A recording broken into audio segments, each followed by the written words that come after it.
안녕하세요. 혹시 여러분들 주변에는 공주병 말기에 거짓말쟁이가 있었나요? 아니면 능력도 안 되는데 일만 벌리고 수습은 하지도 않는 그런 뻔뻔한 사람은 없었나요? 저는 그런 사람들에게 장장 5년을 시달리며 살아온 40대 초반의 평범한 여자예요. 빠져나온 지 얼마 되지는 않았지만 그때 생각만 하면 지금도 가슴이 부슬거리고 머리로 피가 몰리는 기분이네요. 그 사람들이 누구인지 궁금하시나요? 바로 저의 시무와 시부였던 사람들의 이야기예요. 그 사이에서 남편이라도 정상적이었다면 다행이었을 텐데 저에게는 그런 작은 행운조차도 없었죠. 남편은 그런 시부모의 성향을 골고루 이어받았거든요. 제가 제 결혼이 사기일지도 모른다고 생각했을 정도로 결혼 전에 남편은 정말 제게 잘해줬어요. 정말로 딱 결혼식 전까지만요. 남자가 결혼하면 바뀐다고들 하잖아요. 그냥 옛날 사람들 말인 줄 알았어요. 요즘 같은 시대에 그런 사람과 결혼할 여자가 어디 있겠어요? 그래서 저는 남편을 철석같이 믿었어요. 너무 잘해줬거든요. 혼자서도 잘했고 제 탓을 한 적도 없었어요. 그건 이혼하기 직전까지도 바뀌지 않았어요. 다만 한 가지 변수가 있긴 했죠. 시댁과 관련된 일에서는 칼 같은 면이 있었거든요. 처음에는 남편의 그런 모습에 편하게 생각하기로 했어요. 제가 시댁에 잘하기만 하면 남편도 그렇게 예민하게 굴지는 않을 거라고요. 그런데 그렇게 쉬운 문제가 아니었어요. 남편이 그렇게 싸고 도는 시부모님들이 문제덩어리였거든요. 저와 남편은 동갑내기 커플로 우리 사이에는 아들이 하나 있었어요. 결혼 5년 차에 저는 그 시댁과의 마찰이 극에 달하기 시작했어요. 처음에는 별거 아니었어요. 시모가 공주병 말기에 어떤 일이든 손가락 하나 까딱하지 않는다는 것은 결혼 직후 알게 된 사실이었어요. 신혼여행 직후 인사하러 들른 시댁에서 시모가 처음 한 말은 고생했니 잘 왔다가 아니었거든요. 그래, 이제 너도 우리 집 식구가 됐으니 한 사람 몫을 하는 게 맞다고 생각한단다. 그러니 이번 주말에 우리가 먹을 밑반찬과 요리를 몇 가지 해오거라. 저는 당황했어요. 시댁에 잘하기로 마음먹긴 했지만 이렇게 바로 이런 일을 시킬 줄 몰랐거든요. 그래도 제가 할 수 있는 말이 뭐가 있겠어요? 네, 어머님. 혹시 못 드시는 거 있으면 미리 말씀해 주세요. 이 말뿐이었죠. 그렇게 말하고 돌아오는 길에 남편에게 이에 대해 말했죠. 나 요리도 제대로 못하는데 갑자기 이게 무슨 일인지 모르겠어. 게다가 일도 하는데 주말마다 음식을 해오라고? 아, 진짜. 당신이 어머님한테 말해서 식이라도 좀 늦춰줄 수 있을까? 대학 때 독립해 자취를 하며 일하다가 결혼을 하게 된 제가 요리에 익숙하지 않는 건 당연한 일이었어요. 게다가 요리를 잘하지도 못했고요. 자신감도 없었지만 실제로도 시간도 없었어요. 제 직장은 주 5일이 아니라 주 6일이었거든요. 토요일까지 나가야 하는 일에 시모의 그 말은 제게 있을 작은 여가 시간마저도 가져가겠다는 말로는 들렸거든요. 우리 엄마 고생 많이 하셨어. 나 학교 보내려고 안 해본 일 없을 정도로 많이 하셨고. 그래서 나 결혼하고 나면 일 그만두신다고 하셨거든. 그러니까 당신이 좀 이해해. 어머니가 쉬고 싶은 거니까 며느리가 된 자기가 고생 좀 해줘. 솔직하게 이 말이 정말 어이없게 들렸거든요. 고생을 한 어머님께 도움해주고 싶다는 남편 말은 이해가 됐어요. 친정엄마가 그렇다면 저도 도움을 주고 싶을 때니까요. 그런데 왜 자기가 안 하고 나한테 그걸 시키려는 거죠? 왜 제가 이해를 하고 고생을 해야 하느냐 말이죠. 그 이야기를 하려다가 일단 입을 닫았어요. 싸우고 싶지 않았거든요. 제 성격이 원래 그렇게 호전적이지는 않아서 싸울 일은 만들지 않는 것에 중점을 두거든요. 생각한 대로 내뱉으면 분명 싸우게 될 것이고 결혼한 지 한 달, 아니 한 주도 안 된 우리가 싸우면 분명히 이 결혼에 후회할 거라는 생각이 들어서 겨우 참았어요. 그리고 그 주 중일부터 저는 시모를 위한 음식을 준비하기 시작했어요. 집에서 밑반찬 몇 가지와 잡채, 불고기 등을 해서 시댁으로 갔어요. 요리 솜씨에 자신이 있는 건 아니라서 불안했지만 그래도 요리를 완성했다는 보람은 있었거든요.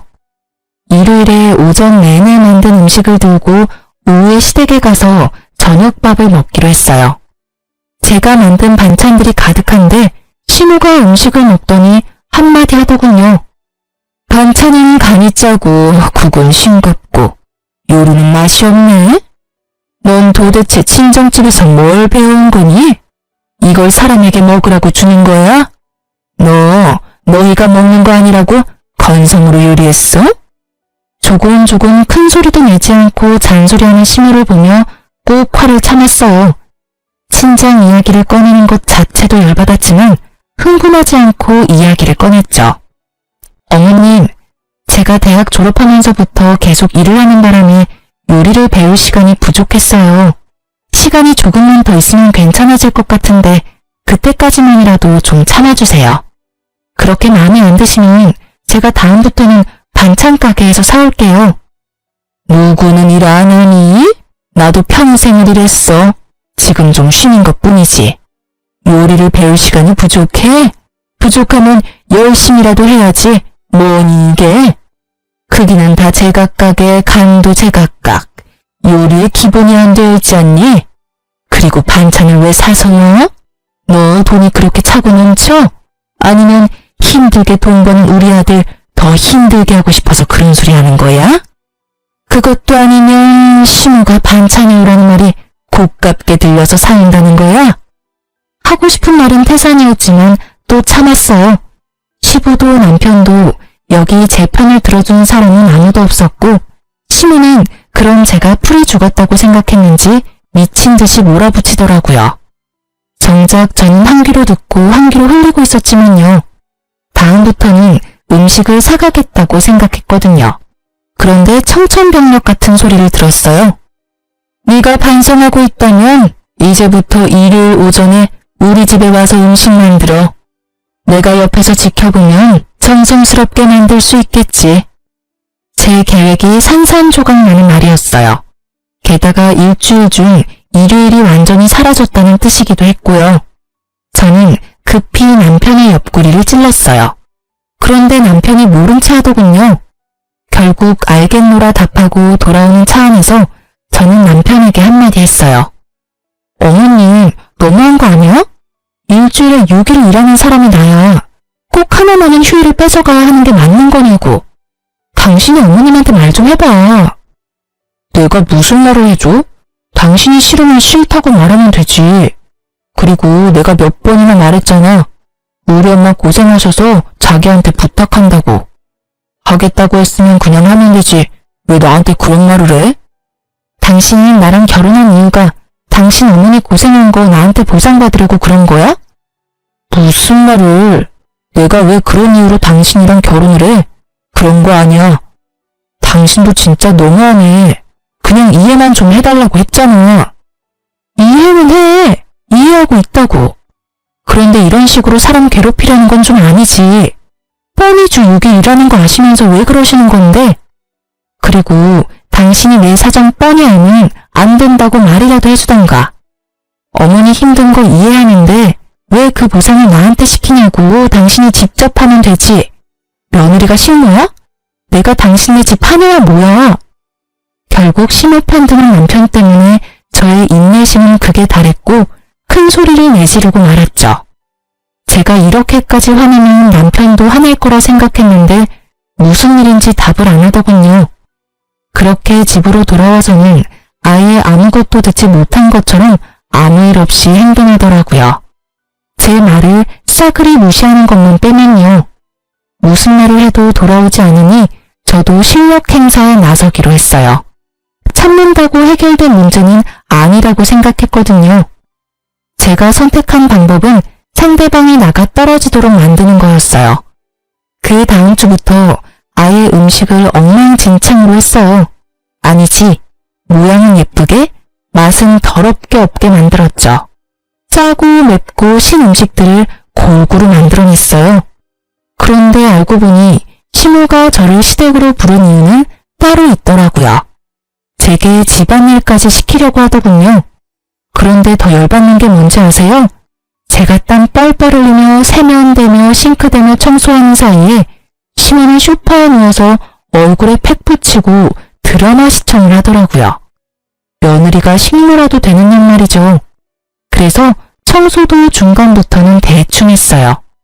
화장실 청소할 때 일부러 변기 닦던 솔로 세면대 닦고 샤워부스 닦고 다 했거든요. 그걸 보던 시모가 저한테 소리를 지르더라고요. 예, 너 변기 닦던 솔로 세면대를 닦으면 어떡하니? 아, 어떻게 청소에 기본도 안 된 애가 시집을 갈 생각을 해? 아이고, 며느리를 잘못 들여도 한참 잘못 들였어. 어떻게 저런 게 들어와서 사람 속을 뒤집어 놔? 할 줄 아는 게 어째 하나도 없는 거야? 죄송해요. 시키는 일이 많아서 빨리 하려다 보니 어쩔 수 없었네요. 아, 그러고 보니까 세탁기랑 건조기도 봐야 하는데? 저는 일부러 염장 뒤집어 놓듯 웃으며 이야기하고는 급한 척하며 세탁기 쪽으로 갔죠. 그리고 시모에게 크게 소리쳤어요. 어머님, 죄송해요. 검은색 바지랑 흰색 옷을 같이 빨았는데 물이 들었어요. 아, 건조기에 넣었던 아버님 바지도 줄어들었는데 어떡하죠? 제 말에 시모가 또 후다닥 달려와서는 한참을 소리쳤어요. 너 일부러 이러는 거니? 세탁기에 색깔 빨래 따로 하는 건 기본이잖아. 그리고 건조기 돌릴 때도 안 되는 것부터 확인하고 넣었어야지. 죄송해요. 제가 시간이 너무 촉박해서요. 오늘 저녁에 약속이 있는데 이 짧은 시간에 밑반찬에 요리며 화장실 청소, 싱크대 청소, 빨래까지 하려니 정신이 없었네요. 그러게 왜 일요일에 약속을 잡아? 일요일은 시댁 오는 날이라고 내가 말했지? 그런데 제가 6일을 일을 하니까 약속 잡을 시간이 없었어요. 어머님은 모르시겠지만 오늘 저녁에 저희 친정아버지 생신이거든요. 그래서 가족들이 모이기로 해서 뺄 수 없거든요. 넌 네 가족만 중요하고 우리는 중요하지도 않니? 우리하고 한 약속이 먼저지. 네 아버지 생신 축하면 다른 날 해주면 될 걸 왜 굳이 일요일 저녁으로 시간을 잡아? 그리고 너 매번 맞벌이를 하는 걸로 넘어가려고 하는데 네가 도대체 얼마나 번다고 생색이야? 며느리 복도 없는 내가 잘못이지. 어머님이랑 제가 언제 약속을 했나요? 어머님이 저한테 그냥 오라고만 하셨잖아요. 제가 그날 무슨 일이 있는지 물어보지도 않았고요.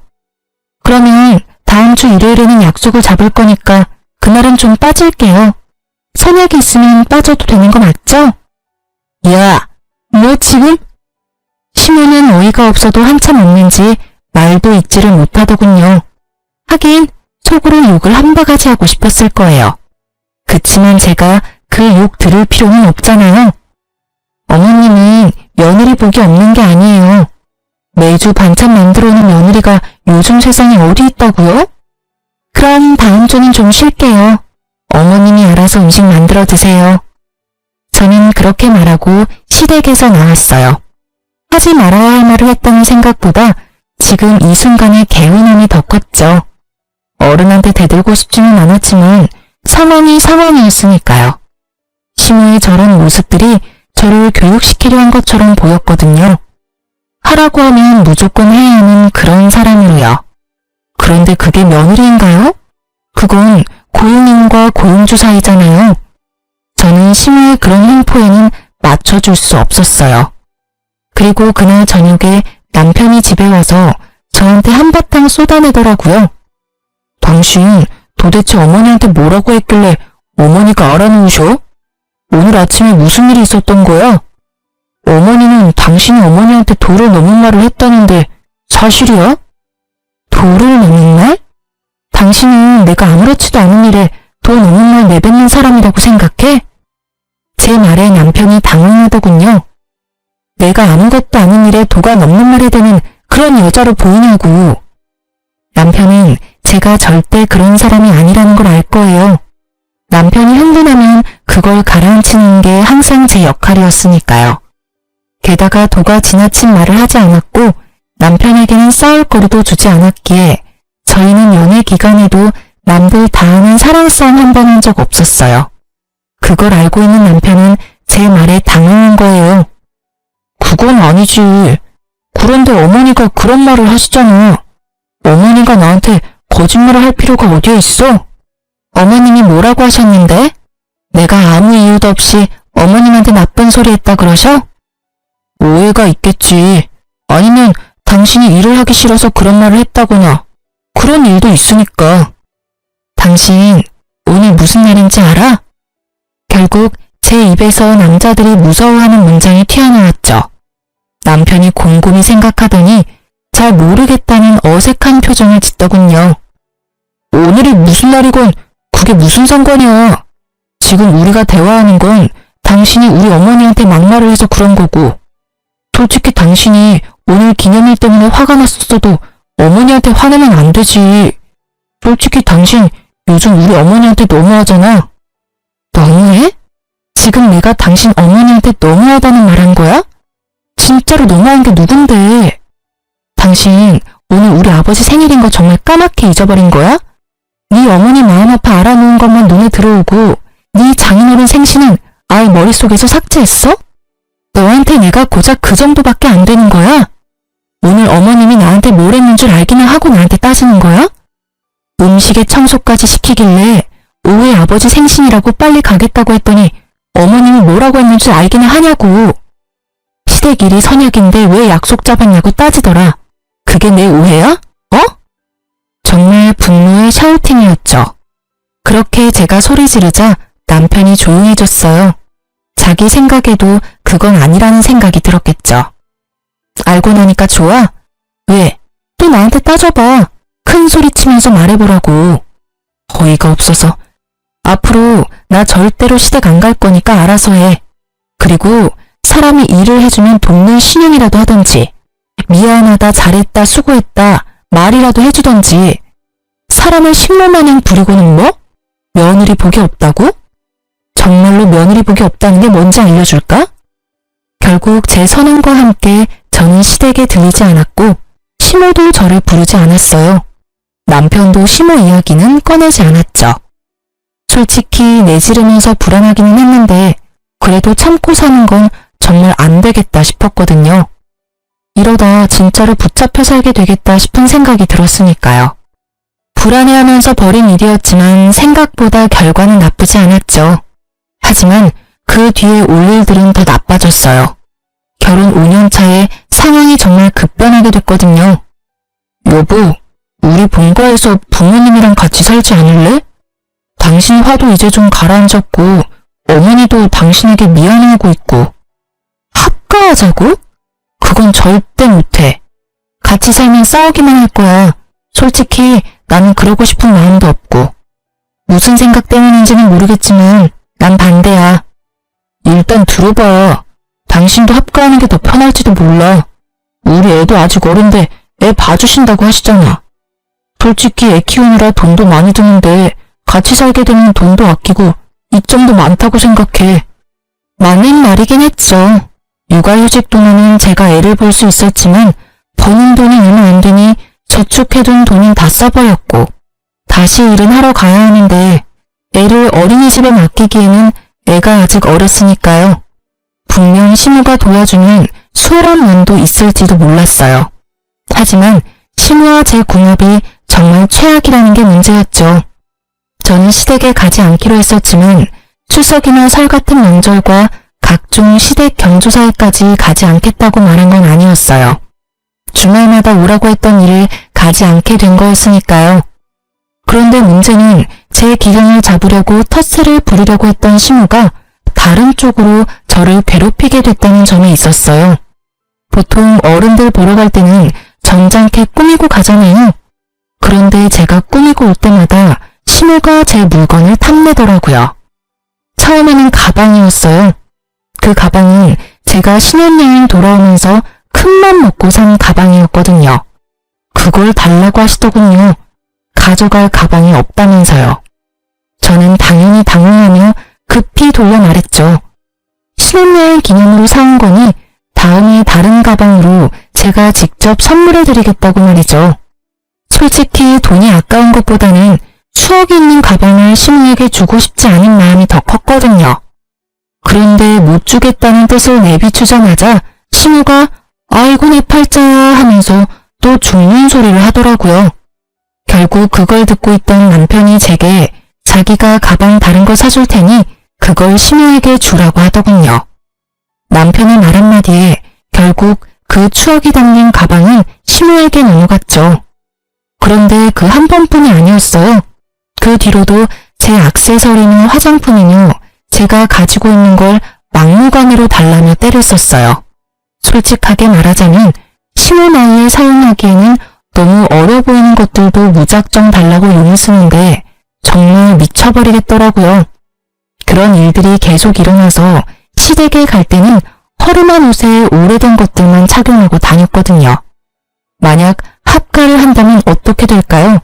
제 물건이 온전히 제 것이 되기는 할까요? 솔직히 그런 마음이 가장 먼저 들었어요. 그래서 합가에 필사적으로 반대했거든요. 남편에게도 말했죠. 당신 모르지? 내가 시댁 갈 때마다 왜 그렇게 허름하게 다니는지. 어머님이 내가 가지고 있던 거 다 뺏어가시니 아끼는 물건이나 새 물건은 절대로 가져가지 않는 거야.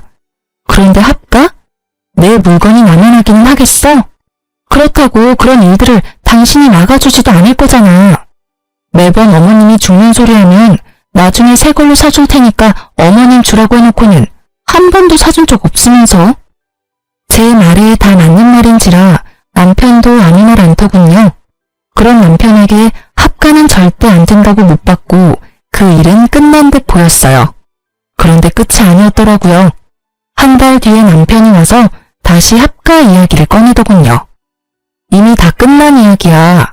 왜 자꾸 합가 이야기 꺼내는데? 우리 어머니 지금 암 걸렸어. 얼마 전에 건강검진 갔다 왔는데 암이래. 그런 어머니한테 혼자서 밥 차려 먹으라고 어떻게 그래. 당신이 좀 도와줘. 응? 암이라는 이야기에 저도 덜컥 겁부터 났어요. 요즘 세상에 암이 그리 희귀한 것도 아니지만은 그렇다고 해도 죽을 병에 가까운 이미지이긴 하잖아요. 많이 안 좋으셔? 생각보다 안 좋다고 하더라고. 대신 집에서 잘 챙겨 먹고 잘 쉬어야 치료도 잘 된다는데. 아무래도 혼자서는 힘드시잖아. 아버지도 사업하시느라 여기저기 바쁘시고. 당신이 좀 도와주면 안 될까? 저는 고민했지만 고민해서 될 일이 아니라고 생각했어요. 신우가 밉지만 죽을지도 모른다는 이야기를 들으니 애처로운 마음이 생기더라고요. 알았어. 그럼 우리 집 내놓고 팔리면 들어가자. 그 전까지는 주말에 가서 어머님 도와드릴게. 저는 합가를 받아들이기로 했어요. 남편은 고맙다며 그 다음날 바로 집을 부동산에 내놨죠. 결국 신혼 촛대로 돌아가고 말았지만 좋게 생각하기로 했어요. 그리고 그 뒤로 주말마다 신우 수발 들러 시댁에 갔어요. 3주째 되는 날 신우는 시부와 남편과 함께 서울에 있는 큰 병원에 항암 치료를 하러 가게 됐어요. 3박 4일 일정이라기에 별 의심 없이 보내놓고 저는 시댁 청소에 돌입했어요.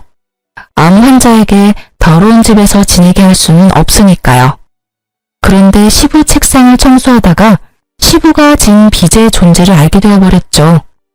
사업을 하신다고 하셨는데 몇 번이나 사업 종목이 바뀌었거든요. 솔직히 저는 시부가 사업을 하는 게 아니라 일을 안 하는 백수인데 며느리 복이 그래서 사업한다고 속인다고 생각했거든요. 그런데 그 생각이 훨씬 나을 뻔했더라고요. 시부가 가지고 있는 빚이 정말 어마어마하더군요. 매달 그걸 어떻게 갚고 있는지조차 이해가 안 갈 만큼 돈이 나가고 있었어요. 그걸 보고 저는 또 한 번 기분이 안 좋아졌어요. 시부의 빚이 곧 우리의 빚이 될 날이 다가올지도 모르니까요. 게다가 시모는 죽을 날 받아놓은 환자고. 그렇게 생각하니 진짜 지금 하는 청소도 왜 하는가 싶을 정도로 의욕이 사라져버렸어요. 그때 저희 부모님에게 연락이 왔어요. 딸, 요즘 많이 힘들지? 힘들긴 한데 뭐 괜찮아. 그런데 무슨 일로 전화했어? 내일 너희 아버지랑 제주도 가잖아. 너희 오빠 가기로 해놓고는 못 간대서. 혹시 너 시간 괜찮으면 같이 갈래? 기회이긴 했어요. 시부모와 남편은 4일 동안 집에 오지 않을 것이고 저와 아이 둘이서 친정 부모님과 1박 2일 정도만 있다 가더라도 기분 전환에는 충분할 것 같더라고요. 저는 집으로 가서 부랴부랴 준비했어요. 사실 원래는 제가 가기로 한 거였어요. 시모가 아프지만 않았다는 말이죠. 그런데 날짜 딱 맞춰서 시모가 병원에 가줬으니 저에게는 다행인 상황이잖아요. 평일에다가 성수기가 아니었던지라 티켓은 다행스럽게도 남아있었고 저는 아이와 둘이서 친정 부모님 모시고 제주도로 떠났어요. 두 분 결혼 기념일이었는데 제가 고생하는 거 알고 계셨는지 저한테 신경을 많이 써주더라고요. 그런 부모님한테 고맙기도 하고 죄송하기도 하고 그렇게 두 분 따라다니며 사진사를 자처하고 있었는데 폰 카메라 너머로 제 두 눈을 의심할 광경이 펼쳐지고 있었어요. 외손주와 함께 있는 부모님 너머로 사진을 열심히 찍고 있는 시모와 시부 그리고 남편의 모습이 제 카메라에 찍힌 거죠. 저는 동영상으로 그 광경을 계속 찍었어요. 제가 잘못 본 게 아닌가 싶었는데 아니었어요. 정확하게 시모 시부 남편이었어요. 그제야 제가 당했다는 생각이 들더군요. 시모가 암에 걸렸다는 것 자체가 거짓말인 거더라고요. 합가를 위한 거짓말. 게다가 이번에는 남편도 그 계획에 한몫했다는 거에 제가 더 배신감을 느낀 건 어쩔 수 없는 당연한 일이었어요. 합가를 절대 하지 않겠다고 했으니 남편이 술을 쓴 거예요. 시모가 암에 걸렸다고 하면 거절하지 못할 거라는 걸 알고 한 거짓말. 저는 온몸의 피가 거꾸로 솟는다는 게 어떤 것인지 남편과 시댁 덕분에 알게 됐어요. 당장 가서 따질 수도 있었지만 그러지 않았어요. 대신 내일로 끊어놨던 표를 모레로 바꿨죠. 일정을 더 길게 잡고 저는 잠수를 탔어요. 남편에게 연락을 하지 않았죠. 그리고 시부모와 남편이 제게 거짓말하고 떠난 지 4일째 되던 날, 오후부터 남편에게서 전화가 미친 듯이 오더군요. 문자도 계속 들어왔어요. 화를 내는 문자였어요. 어디냐, 집을 이 꼴로 해놓고 어딜 간 거냐, 엄마 아픈데 너 도대체 뭐 하는 거냐 등등. 되지도 않은 거짓말을 들먹이며 저를 찾는 남편 새끼 연락은 모조리 다 씹어버렸어요. 대신 평소에 하지 않는 SNS를 열심히 했어요. 사진도 올리고 동영상도 올리고. 그러자 남편님은 더 화를 내며 연락을 해오더라고요. 남편 새끼 화를 어느 정도 돋군 후에 저는 남편님에게 문자로 동영상과 사진을 보내줬어요. 시부모와 남편이 제주도에서 열심히 놀고 있는 모습이 찍힌 걸로요. 제가 그걸 보내고 나자 남편의 연락은 결이 바뀌었어요. 오해가 있다. 당신이 생각하는 그런 거 아니다. 그러니 얼굴 보고 이야기하자. 남편놈이 급한지 계속 그렇게 연락을 해오더라고요. 저는 여전히 답을 하지 않았고 친정 부모님과 느긋하게 돌아왔어요. 돌아온 날은 화요일 낮이었고 당연히 남편은 일하러 가고 없었죠. 저는 천천히 그리고 꼼꼼하게 제 물건부터 챙겼어요. 그리고 우리 아들 것도 챙겼죠. 그렇게 짐 다 챙겨서 저는 친정으로 돌아왔어요. 친정에는 엄마가 제 방을 만들어뒀어요. 제주도에서 이야기를 다 했거든요. 엄마가 무척 화내며 무조건 제게 돌아오라고 했었어요. 그렇게 집으로 돌아가고 그날 저녁 남편에게서 미친 듯이 연락이 오더군요. 당연한 일이었죠. 마누라랑 애 짐은 쏙 빠져나갔으니 얼마나 놀랐겠어요? 그러니 미친 듯이 연락이 온 거죠. 저는 태연한 목소리로 전화를 받았어요. 20통의 전화를 무시하고 받은 전화였어요. 여보, 도대체 연락이 왜 이렇게 안 된 거야? 그리고 집에 있던 짐은 다 어디 갔어? 어디 가긴? 다 뺐어. 나 당신이랑 살고 싶지 않으니까 사진 봤으면 이유는 따로 설명 안 해도 되지? 여보, 잠깐만. 나도 할 이야기 있어. 그러니까 일단 와서 얼굴 보고 이야기해. 내가 다 설명해줄게. 알았어. 그러면 시댁에서 볼래? 어차피 두 분도 아셔야 할 일이고 두 분도 무관한 일도 아니니까. 저는 곧바로 시댁으로 향했어요. 시댁에 가니 시모와 시부, 남편이 앉아 있더군요. 여보, 어서 와. 내가 다 설명할게. 설명이 왜 필요해? 난 내가 본 것만 믿어. 당신이랑 어머님, 아버님이 항암치료 간다더니 병원이 아닌 제주도에서 찍힌 거. 이제 곧 죽을 사람이라면서 제주도에서 열심히 놀고 계셨지. 그리고 당신은 열심히 사진 찍고 있었고. 여보, 미안. 남편이 말을 채 끝내기도 전에 시모가 제게 표독스런 얼굴로 말하더군요. 네가 왜 미안하다고 하니? 전부 다 저 애가 잘못한 거잖아. 네가 처음부터 내 말 잘 듣고 시댁에 충실했으면 이런 일 생기지도 않았어. 네가 뭔데 우리 귀한 아들을 추궁하는 거야? 네가 뭐가 잘났는데, 응? 언제 제가 잘났다고 했어요? 어머님 아들이 못난 거겠죠. 마누라 시댁 시임으로 드리려고 열심히 거짓말해서 합가까지 하도록 만드는 남편이 어딨어요? 암을 걸려? 거짓말도 정도 끝에야 넘어가든지 말든지 할 거 아니야. 그렇게 부모님이랑 같이 살고 싶으면 당신 혼자서 같이 살아. 나랑 내 아들까지 그 거짓말에 끌어들이지 말고. 그 나물에 그 밥이라더니 세상에. 거짓말하는 것도 어쩜 그렇게 모자가 똑같을까? 너 지금 말 다 했어?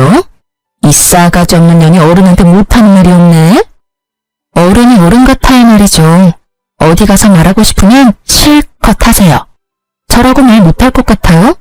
어머님이 저를 식물처럼 부리고 싶어 안달이 나서 암 걸렸다는 거짓말로 쇼를 하는 바람에 내가 이혼했다. 이렇게 말해줄 테니까. 너 어른한테 그게 무슨 말버릇이야? 이런 말다툼은 그만하시죠. 저도 여기 온 이유 따로 있어요. 여기 온 이유? 당신 나랑 대화하려고 온 거 아니었어? 내가 당신이랑 대화를 왜 해? 당신 입에서 나올 거짓말들을 어떻게 믿어? 당해보니까 그런 생각이 들더라고. 어머니가 암에 걸렸다는 거짓말까지 할 정도면 어떤 거짓말인들 못하겠냐고. 앞으로도 당신 말 들을 생각은 없고 내가 여기 온 건 내가 어머님한테 뺏긴 거 돌려받으러 온 거야. 저는 그렇게 말하면서 시모 드레스룸으로 성큼성큼 걸어갔어요. 뒤에서 시모가 와서 말렸지만 시모를 뿌리치고 제가 찾던 것을 다 골라 가져왔어요. 지금 제가 가져온 거 어머님한테 뺏긴 제 물건이에요. 남편이 나중에 똑같은 거 사주겠다고 하고 사준 적 없는 것들이고요. 그러니까 제가 다시 가져가는 게 계산이 맞는 거죠? 안 된다. 그건 네가 나한테 준 거야. 줬다 뺏는 게 어딨어? 줬으면 그만이지. 그거 다 내 거라고. 건들지 마. 이 망할년 같으니라고. 어머님 거 아니고 제 거거든요. 저는 준 게 아니라 어머님한테 강제로 뺏긴 거예요. 그리고 그거 산 돈이 다 제 월급에서 나온 돈이거든요. 못해도 1,000만 원 되는 금액을 썼는데 그럼 현금으로 주실 거예요? 그리고 망할년? 누가 망할년인데요? 제가 아니라 어머님이겠죠. 며느리를 식물처럼 부리고 결국에는 거짓말까지 줄줄이 해대는 사람이 망할년이 더 어울리지 않나요? 그리고 당신이 말해봐. 똑같은 거 사준다고 해놓고 입 싹 닫았잖아. 이거 놔두고 가면 당신이 현금 나한테 줄 거야? 남편이 아무 말 못하더군요. 저는 한숨 쉬며 시모에게 말했어요. 봤죠? 남편이 현금으로 안 주는 거면 제가 직접 가져가는 수밖에 없네요. 그리고 예전부터 말씀드리고 싶었는데 나이값 좀 하세요. 이런 거 가지고 다닌다고 어머님 나이가 30대로 돌아갈 줄 아시나 본데 그거 완전한 착각이거든요. 아, 그리고 이 가방은 어머님 쓰시던지 버리던지 마음대로 하세요. 제가 시모에게 던진 것은 제일 처음에 시모에게 빼앗긴 가방이었어요. 신혼여행 기념으로 샀던 가방이요. 처음에는 그걸 제일 먼저 돌려받고 싶었는데 이제 필요 없게 됐거든요. 그 가방의 가치는 신혼과 사랑의 추억이었는데 이제 그딴 거 없어졌으니까. 저한테 휴지 조각보다 못한 물건이에요. 그러니까 어머님 가지세요. 필요 없으면 버리시고요. 제 말에 남편이 당황한 듯 저한테 말하더군요. 여보, 당신 진짜로 이혼 생각하는 거야? 내가 거짓말한 건 정말 잘못했어. 그렇지만 그렇다고 그거 한 번으로 이혼은 너무하잖아. 나한테도 기회를 줘야지. 기회? 기회 같은 소리하고 자빠졌네. 이 정도로 큰 거짓말로 사람을 속였으면서 기회? 난 사기꾼한테 기회를 줄 정도로 착한 사람이 아니거든? 지금 당장 다 뒤집어 엎어버리고 싶은 거 꼭 참고 있으니까 더 이상 내 성질 돋구지 말고 찌그러져 있어. 제가 화내는 걸 처음 목격한 남편이 너무 놀란 나머지 딸꾹거리며 제게서 물러서더군요. 사람이 참는데도 한계가 있는 법이거든? 사람이 좋게 넘어가려니까 호구로 보고 지랄이야. 누군 화를 못 내서 가만히 있었겠어? 똑똑히 들어. 나는 절대로 당신 용서 못해. 아니? 안 해. 남편을 향한 막말에 시모는 거의 졸도하듯 주저앉았고 저는 그 사람들 다 놔두고 그 집에서 나왔어요. 속이 어찌나 시원하던지. 그러고 이혼 소송이 진행됐어요. 애가 있어서 그런지 생각보다 오래 걸리더군요. 제게 호되게 욕을 얻어먹은 남편놈은 그때 제 모습에 놀란 건지 이혼을 최대한 빨리 하려 노력하더군요. 그렇게 한 달쯤 지난 어느 날 남편에게 연락이 왔어요. 제발 한 번만 만나달라고요. 갑자기 저 자세로 나온 이유가 궁금해서 만나러 갔는데 뜻밖의 말을 하더군요. 이혼 다시 생각해보면 안 될까? 나는 여전히 당신 사랑하고 이혼은 정말 안 될 것 같아. 저는 이 사람이 뭐 잘못 먹었나 싶었어요. 왜 갑자기 이런 소리를 하나 싶어서 떠봤죠. 무슨 일이길래 또 양념을 쳐? 나 당신이랑 절대로 같이 안 살아. 내 인생에 당신은 해로운 인간으로 확정됐으니까. 여보, 제발 다시 한 번만 생각해봐. 나는 당신이 하라는 대로 다 할 수 있어. 그리고 당신이 원하는 대로 해도 돼. 절대로 합가 이야기 꺼내지도 않고 어머니도 내가 잘 막을게. 제 부모 이야기라면 껌뻑 죽던 인간이 저런 말을 하니 흘려들을 수 없겠더라고요. 사실대로 말해봐. 무슨 일 있지? 나한테 그만큼 욕 얻어먹었으면서도 재결합하자는 이야기를 하는 걸 보니 뭐가 터져도 크게 터졌나 본데? 아버지, 우리 아버지 암 걸리셨어. 폐암. 암? 또? 이번에는 아버지 암이야? 정말 레파토리 지긋지긋하네. 이젠 암 말고 다른 병명 꺼내야 하지 않아? 그거 이미 약발 떨어진 지 오래거든? 아니야, 이번엔 진짜야. 아버지 안 걸렸는데 집에 아버지 보살펴줄 사람이 아무도 없어. 그래서 나더러 재결합해서 수발이나 하라고? 내가 미쳤어? 설사 당신 말이 진짜라도 내가 왜 해? 수발 둘라는 건 아니고 내가 다 할 테니까 당신이 집을 좀 맡아주면 안 될까 해서. 낮에는 어차피 어머니가 병간호 할 거고 저녁에는 내가 갈 거야. 그런데 그러면 내가 쉴 시간이 없잖아. 그러니까 당신이 집에서 밥도 좀 해주면 나도 편할 거고. 솔직히 어머니가 제대로 병간호를 못하니까 매번 내가 불려나가거든. 게다가 지금 집에 일 생긴 것도 내가 다 떠맡게 돼서 몸이 10개라도 부족해.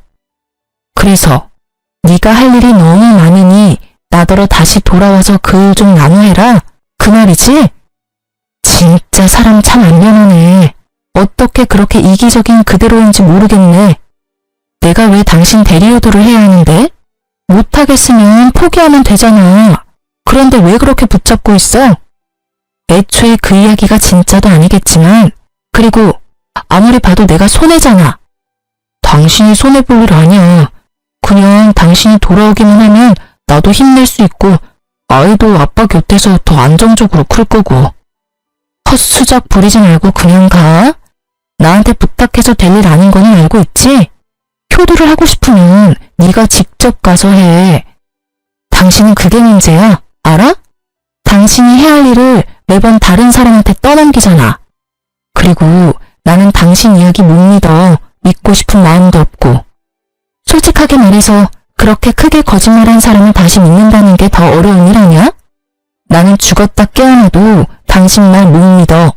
그리고 당신 말 따를 이유도 없고. 그러니까 여기서 삽질하지 말고 차라리 그 시간에 다른 사람이나 찾아. 저는 그렇게 말하고 남편을 버려두고 나와버렸어요. 양치기 소년의 이야기가 생각나더라고요. 양치기 소년의 거짓말에 반응하던 마을 사람들의 기분을 알 것 같았죠. 누가 저 말을 믿겠냐고요. 그래도 혹시나 해서 수소문을 봤더니 시부가 진짜로 암에 걸리긴 했더라고요. 그리고 시모가 시부 수발을 드는 것도 사실이었고요. 남편놈이 거짓말은 하지 않았지만 그렇다고 모든 걸 이야기한 게 아니란 것도 알았죠. 이혼 전에 제가 발견했던 시부의 빈말이에요.